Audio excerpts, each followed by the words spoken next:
Écrire. Écrire, ce mot est devenu plus qu'un mot pour moi, car il en contient toute l'histoire d'un poète qui a trouvé ses débuts en poésie par ce mot-là. Mais écrire pour moi représente au jour d'aujourd'hui toute ma vie. Écrire m'a aidé à exprimer tout ce qu'il y avait comme sentiment, chagrin, douleur ou déception qui était bloqué en moi.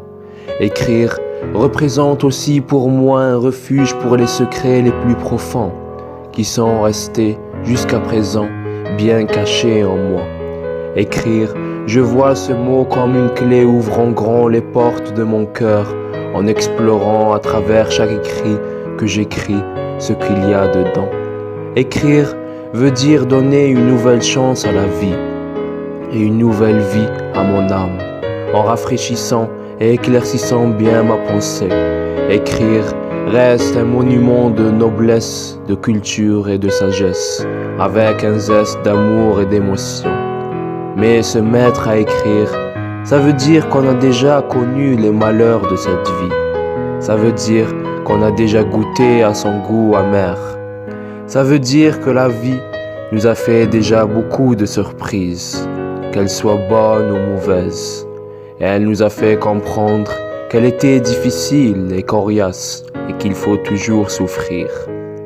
Mais se mettre à écrire n'est pas aussi facile que vous le croyez, car écrire veut dire avoir vécu le pire et l'impossible, avoir eu déjà le cœur brisé plusieurs fois, mais toujours se relever plus fort qu'avant, avec un cœur plus solide qu'avant. Lorsqu'on écrit, on se sent vivre dans chaque mot un instant magique. Écrire, c'est dégager tout onde négative qui était en nous et qui nous angoissait à chaque moment. Écrire, c'est prolonger son regard vers l'avenir. Rarement sont les gens qui ont cette passion d'écrire. Rarement sont les gens qui ont cette patience d'écrire. Et rarement sont les gens qui ont cette nostalgie d'écrire à travers des notes de musique à l'oreille. Mais aujourd'hui, écrire est devenu un don très rare.